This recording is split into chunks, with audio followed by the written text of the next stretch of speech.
इस वीडियो में हम यह डिस्कस करेंगे कि एक व्हीटस्टोन ब्रिज से हम एक अननोन रेजिस्टेंस का वैल्यू कैसे पता करते हैं।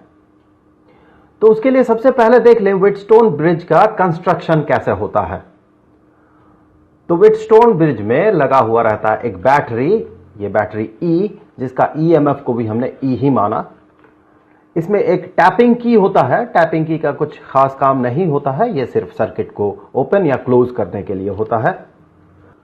और यहां पर ये P और ये Q, ये दो इनबिल्ट रेजिस्टर्स होते हैं व्हीटस्टोन ब्रिज का, अर्थात हमें इनका वैल्यू पता है। और जब P और Q का मैग्नीट्यूड हमें पता होगा तो हम Q डिवाइडेड बाई P इसका भी वैल्यू पता लगा सकते हैं। इससे आगे ये जो R है, ये है एक वेरिएबल रेजिस्टेंस, जिसका रेजिस्टेंस को हम सेट कर सकते हैं। अर्थात इस वेरिएबल रेजिस्टर का जब हम रेजिस्टेंस फिक्स कर लेंगे तो हमें इसका रेजिस्टेंस पता होगा।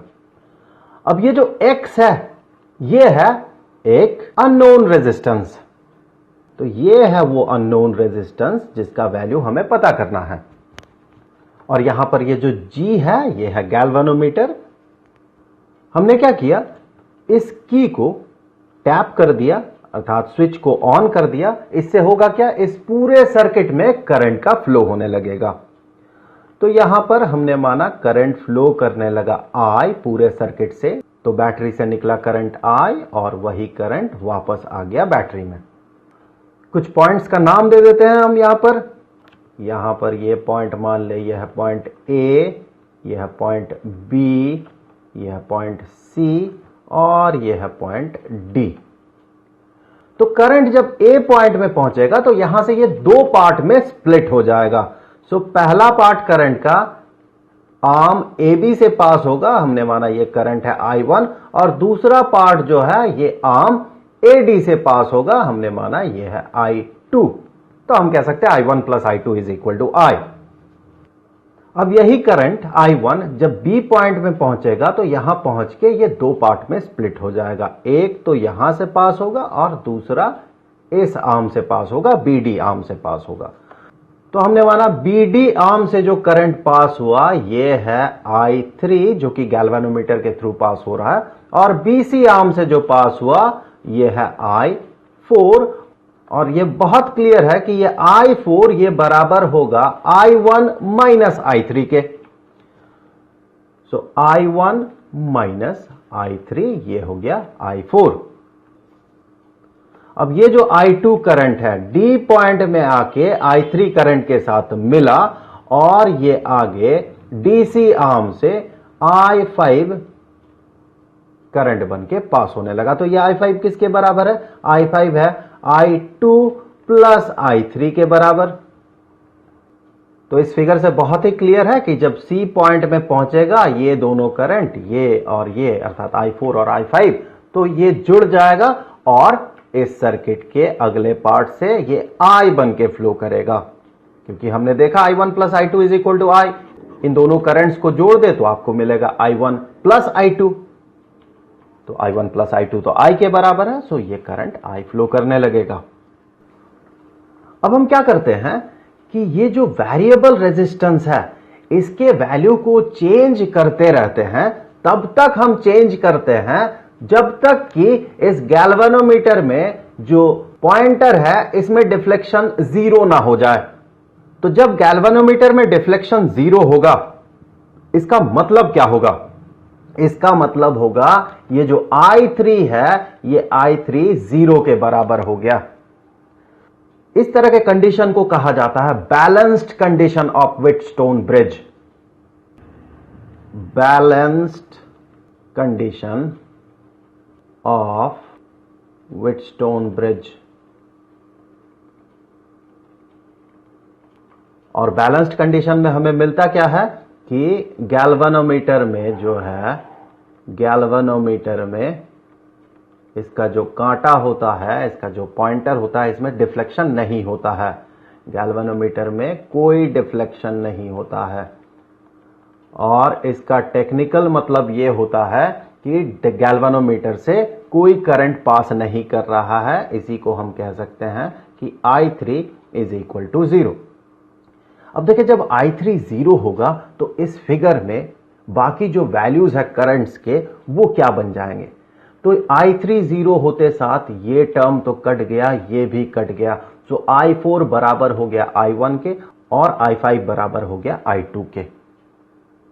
अब कुछ पॉइंट्स को कंसीडर करें, पॉइंट ए और पॉइंट बी।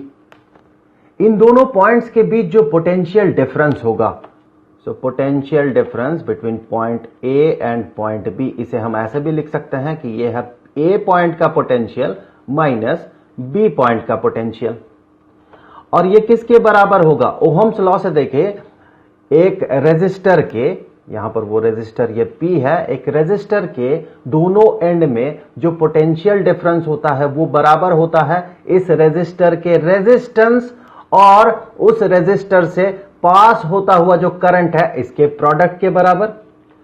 सो ये बन जाएगा I1 इंटू P। उसी तरह से अगर आप पॉइंट बी और पॉइंट सी के बीच पोटेंशियल डिफरेंस देखें, potential difference between point B and point C, इसे हम ऐसे भी लिख सकते हैं potential of point B minus electric potential of point C.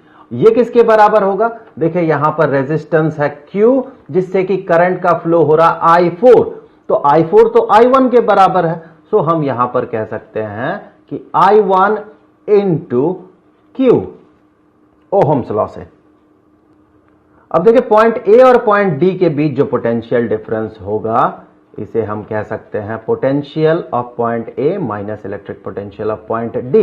ये किसके बराबर होगा? देखिए I2 करंट फ्लो कर रहा है, R रेजिस्टेंस है। यहां पर मैं फिर से बता दूं कि R नोन रेजिस्टेंस है क्योंकि हम ही ने इसका जो रेजिस्टेंस है ये सेट किया है, ये एक वेरिएबल रेजिस्टेंस है। सो ये बराबर होगा I2 इंटू R के। अब देखिए इसी तरह से पॉइंट डी और पॉइंट सी के बीच जो पोटेंशियल डिफरेंस होगा, जिसे कि हम लिख सकते हैं electric potential of point D minus electric potential of point C, ये बराबर होगा किसके? देखिए ये बराबर होगा करंट कितना पास कर रहा I5 इस रेजिस्टेंस से, जो कि बराबर है I2 के। सो I2 इंटू रेजिस्टेंस X। सो इन इक्वेशंस को अगर हम नाम दे देते हैं तो ये हो गया इक्वेशन 1, ये हो गया इक्वेशन 2, ये हो गया इक्वेशन 3 और ये हो गया इक्वेशन 4।